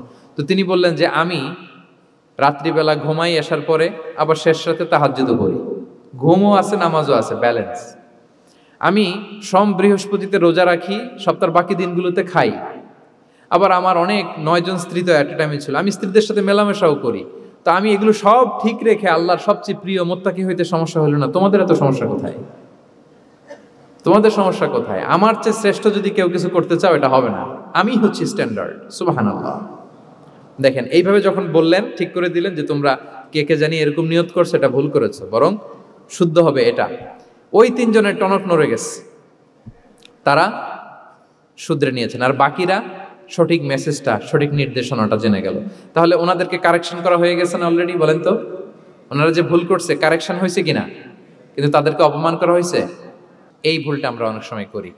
অন্যের সামনে, কখন নিজের ছেলেকে, নিজের স্ত্রীকে, বন্ধুকে অন্যের সামনে এইভাবে আমরা যেন কারেক্ট না করি। কাউকে সংশোধন করতে চাইলে আল্লাহর হাবিব সাল্লাল্লাহু আলাইহি সাল্লামের দেখানো পথেই যেন আমরা সংশোধন করি। এটা হচ্ছে এই হাদিসের 1 নম্বর শিক্ষা। আরেকটা শিক্ষা হচ্ছে ব্যালেন্স লাইফস্টাইল, ব্যালেন্স অ্যাপ্রোচ। আমরা জানলাম, অনেকে মনে করে, আমার পরিচিত কয়েকজন লোক আছে, আমি বলছি, তারা থামাইছে কিনা জানি না, আমার কাছে এসে শোনাইতেছে, হুজুর আমি সারা বছর রোজা রাখি। তো আমি বলছি, আপনারা বলছে কি সারা বছর রোজা রাখতে? সারা বছর তো রোজা রাখা নিষেধ, এটাকে সওমে বিসাল বলে, এটা নিষেধ। বরং সবচেয়ে বেশি যদি কেউ রাখতে চায়, রাসূল সাল্লাল্লাহু আলাইহি ওয়াসাল্লাম বলছে, তাহলে সওমুল্লাহি দাউদ, সিয়ামু দাউদ, দাউদ আলাইহিস সালামের রোজা। এর চেয়ে বেশি না। একদিন রাখবা, আরেকদিন ভাঙবা, একদিন রাখবা, আজকে রোজা রাখলে কালকে খাবেন, কালকে রাখবেন, এরপরের দিন রাখবেন, এরপরের দিন ভাঙবেন। এর চেয়ে বেশি রাখা যায় না। লাগাতার রোজা রাখা নিষেধ। লাগাতার 6 মাস, 5 মাস, সারা বছর অনেকে রোজা রাখে, এটা না জানার কারণে। তাহলে এই যে ইসলামের যে ব্যালেন্স লাইফস্টাইল, এটা আমরা জানলাম। কাউকে কিভাবে শুধরে দিতে হবে, কারেক্ট করতে হবে, কারেকশনের ওয়ে, এটা আমরা জানলাম। আরেকটা হচ্ছে ইসলাম যে the combination of material and spiritual life, এইটার একটা তথ্য আমরা জানলাম যে আপনার এই দুনিয়াও লাগবে, আপনার আখিরাতও লাগবে। আপনি সব ছেড়ে দিয়ে শুধু আল্লাহর রাস্তায় চলে গেলে ওইটা ইসলাম শিখায় নাই। ইসলাম যে আমাদেরকে ফরিয়াদ শিখায়, প্রার্থনা শিখায়, রব্বানা আতিনা ফিদ দুনিয়া হাসানা ওয়া ফিল আখিরাতি হাসানা ওয়া কিনা আযাবান নার। হে আল্লাহ, আপনি দুনিয়াতেও হাসানা দেন, আখিরাতেও হাসানা দেন। আগে চাইছি কোনটা, আখিরাত না দুনিয়া? রব্বানা আতিনা ফিল আখিরাতি হাসানা ওয়া ফিদ দুনিয়া হাসানা, এরকম নাকি রব্বানা ফিদ দুনিয়া হাসানা? দেখেন, দুনিয়াটা আগে, দুনিয়াটা আগে। সো ব্যালেন্স, এই ভারসাম্য রাখাটা, আমি আলোচনা শুরুই তো করেছি ওয়াসাতিয়া, মানে ভারসাম্যপূর্ণ। ইসলামের নেচারটা হচ্ছে ব্যালেন্সড অ্যাপ্রোচ। এটা আমরা এই হাদিস থেকে শিখতে পারি। আমাদের অনেকেরই এটাতে ঘাটতি আছে, অনেক জ্ঞানী, অনেক স্কলার, অনেক তার কিছু, কিন্তু তার মধ্যে ভারসাম্য এবং পরিমিতি বোধ নাই। পরিমিতি বোধ, ভারসাম্য, ব্যালেন্স লাইফস্টাইল, এটা অনেকে অ্যাডপ্ট করতে পারে না। এটা বছরের পর বছর সাধনা করতে হয়, অ্যাডপ্ট করে নিতে হয় নিজের সাথে। তাহলে 7 নাম্বার হচ্ছে, কাউকে শুধরে দিতে চাইলে আপনি কিভাবে শুধরে দিবেন, এটা আমরা জানলাম। তাকে সবার সামনে লজ্জা দিয়ে শুধরে দেওয়া যাবে? তাহলে কৌশলে তাকে শুধরে দিতে হবে। পারা যাবে তো ইনশাআল্লাহ? 8 নাম্বার হচ্ছে, এটা দায়ীদের জন্য অনেক বড় রিমাইন্ডার। সেটা হচ্ছে, আমরা যে দাওয়া দেই, এটা খেয়াল রাখতে হবে। আমি যা বলি ওটা সবার আগে অ্যাপ্লাই করতে হবে নিজের মধ্যে। আমরা অনেক সময় এটা করে ফেলি যে ভালো একটা হাদিস শুনলে, কোরআনের আয়াত শুনলে, একটা কিছু শুনলে মনে করি যে এগুলো এই সবার জন্য, মানে এটা বাদ, এখান থেকে শুরু, লাইনটা এখান থেকে শুরু, এইখান থেকে যারা আছে এই সবাই এগুলো পালন করবে, আমি এটার বাইরে। দেখবেন যার সাথেই কথা বলেন তার কোনো সমস্যা, তার দোষ, তার কিভাবে সেলফ ডেভেলপমেন্ট, আত্মোন্নয়ন, আত্মশুদ্ধি, শুদ্ধাচার, এগুলো নিয়ে কথা নাই। খালি বলি যে কি সমস্যা রে ভাই সমাজে, জানেন শেষ হয়ে গেল দেশটা। তারপর রাজনীতিতে সমস্যা, সমাজে সমস্যা, হুজুরদের মধ্যে সমস্যা, ওদের মধ্যে সমস্যা, শুধু সমস্যা, মানে উনি সব জায়গায় সমস্যা দেখতে পায়। কিন্তু বেসিকলি আপনি যখন সমস্যা নিয়ে কথা বলবেন, সবার আগে খেয়াল করতে হবে যে ওই সমস্যায় আমি আক্রান্ত কিনা। আমরা কেন যেন অন্যকে কাঠগড়ায় দাঁড় করাতে বেশি পছন্দ করি, কিন্তু নিয়ম হচ্ছে নিজেকে বারবার কাঠগড়ায় দাঁড় করানো। যে আমি ঠিক করতেছি কিনা, আসলে আমার মধ্যে শুদ্ধাচার আছে কিনা, আমার লেনদেন ঠিক আছে কিনা, আমার মধ্যে সততা আছে কিনা, do I live a decent life, আমি যা বলি আমি তা করি কিনা। এটা অনেক সময় আমরা ভুলে যাই। আমরা যা বলি সেটার জন্য আগে আমরা নিজে আমল করতে পারি। আল্লাহ তৌফিক দান করুন। আল্লাহ তাআলা বলছেন, ইয়া আইয়ুহাল্লাযীনা আমানু লিমা তাকুলুনা মা লা তাফআলুন, কেন তুমি সেটা বলো যেটা তুমি করো না, কেন সেটা বলো। সো আমরা যদি দাওয়া কাজ করতে চাই, আমি যে দাওয়াটা দিব বা নাসিহাত দিব বা বার্তাটা রাখবো, সবার আগে যেন এটা নিজের দিকে, ওই তীর যেন নিজের দিকে থাকে, যে না এটা আগে তোমার জন্য, আগে তুমি পালন করো, পাশাপাশি এটা সবার জন্য, এটা যেন আমরা করি। আল্লাহর হাবিব সাল্লাল্লাহু আলাইহি ইসলামের জীবনে যদি আমরা দেখি তাহলে দেখবো উনি যা বলতেন ওটা নিজে আগে বেশি করতেন। আল্লাহু আকবার। উনি ইবাদতের কথা বলতেন, আল্লাহর সামনে নিজেকে সঁপে দেওয়ার কথা বলতেন। আর নিজেকে কিভাবে সঁপে দিতেন দেখেন, তিনি যখন দোয়া করতেন নিজেকে ছোট করতে করতে তিনি আল্লাহরে বলতেন, আল্লাহুম্মা ইন্নী আবদুক ওয়া ইবনু আবদিক ওয়া ইবনু আমাতিক নাসিয়াতি বিয়াদিক, হে আল্লাহ আমি আপনার দাস, আল্লাহ আমি দাসের ঘরের দাস, দাসীর ঘরের দাস। মানে আমার পিতা আব্দুল্লাহ আপনার দাস, আমার মা আমিনা আপনার দাসী। সো আমরা সবাই আপনার গোলামের ঘরের গোলাম। এর চেয়ে তুচ্ছ, ছোট, নগণ্য করে কি আর আল্লাহর সামনে নিজেকে পেশ করা যায় বলেন? এরপর তিনি বলতেন, নাসিয়াতি বিয়াদিক, আল্লাহ আমার মাথার চুলের ঝুঁটি আপনার হাতের মুঠোয়। মাথার চুলের ঝুঁটি হাতের মুঠোয় মানে কি? আপনি ডানে টান দিলে আমি ডানে যেতে বাধ্য, আপনি বাঁয়ে টান দিলে মানে আমার আর কিছু নেই, আল্লাহ সব সঁপে দিলাম আপনার কাছে। কিভাবে নিজেকে তিনি সঁপে দিতেন? তাহাজ্জুদের সালাতে যখন রাতে দাঁড়াতেন, আম্মা জান আয়েশা রাদিয়াল্লাহু তাআলা আনহা বলেন, দাঁড়িয়ে থাকতে থাকতে পা দুইটা ফুলে যেত এরকম, হাত্তা তাতাফাত্তারা কদামা, খুব কষ্ট হতো আল্লাহ রাসূল সাল্লাল্লাহু আলাইহি ওয়াসাল্লামের। তো আম্মা জান আয়েশা বলতেন, ইয়া রাসূলুল্লাহ কদ গুফিরা লাকা মা তাকদ্দামা মিন যামবিকা ওয়া মা তাআখার, আল্লাহ তো বলেছেন আপনার সব গুনাহ মাফ, গুনাহই তো নাই, তাও ঘোষণা সব গুনাহ মাফ, এত কষ্ট নিজের দেহের উপর নিজে কেন দেন? আল্লাহর হাবিব সাল্লাল্লাহু আলাইহি ওয়াসাল্লাম বলতেন, আফালা উহিব্বু আন আকুনা আবদান শাকুরা, হে আয়েশা এটা ঠিক আল্লাহ আমাকে মর্যাদা দিয়েছেন, কিন্তু আমি কি শুকরগুজার বান্দা হতে চাইবো না? আল্লাহর নেয়ামতে যে আমি ভেসে বেড়াই, আল্লাহর নেয়ামতে যে আমি বেঁচে আছি, আল্লাহর অনুগ্রহের কারণে যে আমার এত সম্মান, সে আল্লাহর প্রতি আমি কি নিজেকে পেশ করব না? আফালা উহিব্বু আন আকুনা আবদান শাকুরা, আমি কি শুকরগুজার হব না? আমার রোলটা তো আমাকে প্লে করতে হবে, আমাকে তো উজাড় করে আমার রবের সামনে আমাকে উপস্থাপন করতে হবে। দেখেন, শুধু বলতেন না, করে দেখাতেন। রাতের সালাতে যখন কিয়ামুল লাইল করতেন, কাঁদতে কাঁদতে দাড়ি ভিজে যেত, কাঁদতে কাঁদতে হাত্তা বাল্লাল আরদা হাত্তা বাল্লা লিহিয়াতাহু হাত্তা বাল্লা হাজরাহু, কাঁদতে কাঁদতে জুব্বা ভিজে যেত। সিজদায় পরে যখন থাকতেন কাঁদতে কাঁদতে জমিন ভিজিয়ে ফেলতেন আল্লাহর হাবিব সাল্লাল্লাহু আলাইহি ওয়াসাল্লাম। এভাবে নিজেকে আল্লাহ তাআলার সামনে পেশ করতেন। সো আমরা যারা দাওয়া অঙ্গনে কাজ করি, এটা খুব পিচ্ছিল পথ, এটা খুবই পিচ্ছিল। আমাদের খেয়াল রাখতে হবে যে আমি যা বলি এটা আমি করি কিনা। এটা দায়ীদের জন্য চ্যালেঞ্জিং। সে নিজে একটা ডিসেন্ট লাইফ লিড করা, তার নিজের মধ্যে সততা থাকা, নৈতিকতা থাকা, মোরালিটি, এথিক্স, ভ্যালিউজ নিয়ে যে আমরা বলি, ওই ভ্যালিউজের প্র্যাকটিস যেন আমাদের মধ্যে থাকে। আল্লাহ তাআলা আমাদেরকে তৌফিক দান করুক, আমরা পড়ি আমিন। 9 নম্বরে হচ্ছে কনসিডারেট হওয়া। রাসূল সাল্লাল্লাহু আলাইহি ওয়াসাল্লাম খুবই কনসিডারেট ছিলেন, এটা খুব গুরুত্বপূর্ণ, খেয়াল করে শুনুন। কনসিডারেট মানে খুব উচ্চ বিবেকবোধ সম্পন্ন ব্যক্তিত্ব, খুব বিবেকবোধ সম্পন্ন। আমাদের অনেকের মধ্যে এটা, আমাদের অনেকের সেন্স কাজ করে না। আল্লাহর হাবিব সাল্লাল্লাহু আলাইহি ওয়াসাল্লাম he was a man of 6 senses, 6টা সেন্স ওনার কাজ করতো। সুবহানাল্লাহ, সুবহানাল্লাহ। কথা বলতেছেন, ওদিকে কি হচ্ছে, ওদিকে সব একসাথে একটা গ্ল্যান্সে তিনি মেনটেন করতেন। সুবহানাল্লাহ বিহামদি। তো এই উচ্চ বিবেকবোধ সম্পন্ন হইতে হবে দাঈদের। রাসূল সাল্লাল্লাহু আলাইহি ওয়াসাল্লাম নামাজ পড়াচ্ছেন, পিছনে বাচ্চার কান্নার আওয়াজ, নামাজ ছোট করে দিয়েছেন, একেবারে ছোট, শর্ট করে সিজদা, রুকু, মানে যতটুকু না হলেই না, অতটুকু করে নামাজ শেষ। জিজ্ঞেস করা হলো কেন? বললেন যে আমি দেখলাম একটা ছোট বাচ্চা কাঁদছে, এই বাচ্চার মায়ের বোধহয় খুব কষ্ট হয়ে যাচ্ছে পেছনে, বাচ্চাটাকে সামলাতে মহিলাদের প্রেয়ার হলে মাটার বোধহয় খুব কষ্ট হচ্ছে, এজন্য আমি নামাজটা একটু শর্ট করে দিয়েছি। সুবহানাল্লাহ। আমরা নামাজে দাঁড়ালে দিন দুনিয়ার হুঁশ নেই, কি হচ্ছে না হচ্ছে না, আপনার সব খেয়াল রাখতে হবে। কি হচ্ছে, you are a leader, you are a দাঈ, আপনাকে এটা খেয়াল রাখতে হবে। রাসূল সাল্লাল্লাহু আলাইহি ওয়াসাল্লাম এরকম উচ্চ বিবেকবোধ সম্পন্ন লোক ছিলেন। মুআয ইবনে জাবালকে এক জায়গার মদিনার পাশেই ইমাম করে পাঠালেন, ইমাম। তো ওই এলাকার মুসল্লিরা ছিলেন শ্রমজীবী। কি জীবী? শ্রমজীবী। ওনারা উট দিয়ে পানি নিয়ে খেজুর গাছে পানি সেচ দিত, তারা খুব কষ্ট করে সারাদিন। তো উনি মাগরিবের নামাজে একদিন নামাজ শুরু করলেন, আল্লাহু আকবার বলে সূরা ফাতিহার পরে উনি সূরা বাকারা শুরু করলেন। কোন সূরা? কোরআনের সবচাইতে ছোট সূরা নাকি? হ্যাঁ, আয়াত কত? সবচাইতে বড় সূরা।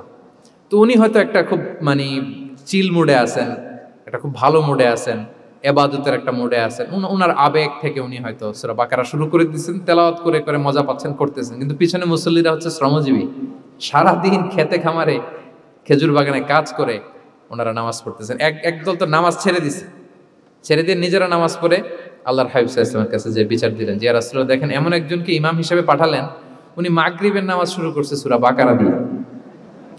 আমরা হচ্ছে শ্রমজীবী মানুষ, আমরা কি পারি এত সময় দাঁড়িয়ে থাকতে? রাসূল সাল্লাল্লাহু আলাইহি ওয়াসাল্লাম খুব রেগে গেলেন, খুব। মুআয ইবনে জাবাল রাদিয়াল্লাহু তাআলা আনহুকে ডেকে পাঠালেন। ডেকে কি শব্দ ইউজ করছে জানেন? উনি বললেন, আফাত্তানুন আনতা ইয়া মুআয। ফাত্তান মানে ফিতনাবাজ। হে মুআয, তুমি কি সমাজে ফিতনা ছড়াচ্ছ? তোমাকে পাঠালাম সেখানকার ইউনিটি ধরে রাখতে, ইমাম হয়ে নামাজ পড়াবা, তালিম দিবা। আফাত্তান আনতা ইয়া মুআয, তুমি ফিতনা ছড়াচ্ছ? তুমি কেন সাব্বিহ ইসমা রাব্বিকাল আলা তোমার মুখস্থ নাই? ওয়াশ শামসি ওয়া দুহাহা মুখস্থ নাই? হাদিসে দুইটা সূরার কথা, যে এই সাইজের সূরাগুলো পারো না, তুমি এগুলো দিয়ে নামাজ পড়াবা যাতে ওদের কষ্ট না হয়। ওরা তো শ্রমজীবী সাহাবী, ওদের দিকে তো তোমার খেয়াল রাখতে হবে, কনসিডারেট হতে হবে। সুবহানাল্লাহ ওয়া বিহামদিহি। দেখেন রাসূল সাল্লাল্লাহু আলাইহি ওয়াসাল্লাম ইমামকে এনে শাসন করলেন, বুঝিয়ে বললেন যে না, তোমাকে ছোট ছোট সূরায় নামাজ পড়াতে হবে যাতে করে কষ্ট না হয়। এবং রাসূল সাল্লাল্লাহু আলাইহি ওয়াসাল্লাম কাউকে কোনো দায়িত্ব দিয়ে কাজে পাঠালে ওনার বিখ্যাত একটা বাণী তিনি বলে দিতেন। আমার ভেরিফাইড যে ফেসবুক পেজের কভার ফটোতে দেখবেন এই হাদিসটা দেয়া। সেটা হচ্ছে তিনি কাউকে কোনো দায়িত্ব দিয়ে পাঠালে তিনি বলতেন, বাশশিরু ওয়ালা তুনাফফিরু, ইয়াসসিরু ওয়ালা তুআসসিরু। মানে তোমরা মানুষকে সুসংবাদ দিও, মানুষকে দিন থেকে ভাগিও না, দিনকে সহজ করে উপস্থাপন করো, দিনকে জটিল করে মানুষের সামনে উপস্থাপন করুন। আমরা এটা ভুল করি, এত কঠিনভাবে উপস্থাপন করি, ভাবে যে কঠিন করে উপস্থাপন করতে পারলেই বোধহয় ওনার ক্রেডিট। এরকম একটা মানসিকতা অনেকের আছে। কোনো মুফতি যদি এমন কোনো ফতুয়া দেয় যেটা সমাজের অধিকাংশ মুসলিম চেষ্টা করেও মানতে পারতেছে না, কঠিন হয়ে যাচ্ছে, তার মানে something is missing in the ফতোয়া, something is missing in the legal opinion, and the মুফতি should revise the issue again and again. তাকে আরও মুফতিদের সাথে রিভাইজ করতে হবে, আরও কিভাবে জীবন ঘনিষ্ঠ করে মাসালাটা দেয়া যায়, তাকে এটা ভাবতে হবে। কারণ আল্লাহ দিনের মধ্যে জটিলতা রাখেননি, কাঠিন্যতা রাখেননি। আমরা দিনকে কঠিনভাবে মানুষের কাছে উপস্থাপন করি, মানুষকে ভয় দেখাই, আমরা হতাশ করি, দিন থেকে ভাগাই। রাসূল সাল্লাল্লাহু আলাইহি ওয়াসাল্লাম বলেছেন, খবরদার দিন থেকে ভাগিও না, সহজ করে মানুষের কাছে উপস্থাপন করো, দিনকে জটিল করে মানুষের কাছে উপস্থাপন করবে না। তো তাহলে কনসিডারেট ছিলেন রাসূল সাল্লাল্লাহু আলাইহি ওয়াসাল্লাম, খুব উচ্চ বিবেক বোধ সম্পন্ন ব্যক্তি ছিলেন। একবার মাগরিবের সালাতে অথবা এশার সালাতে হাদিসে এসেছে যে ইহদা সলাতাইল ইশা মানে মাগরিব অথবা এশায় হাসান হুসাইন রাদিয়াল্লাহু তাআলা আনহুমাকে নিয়ে তিনি নামাজে গেলেন।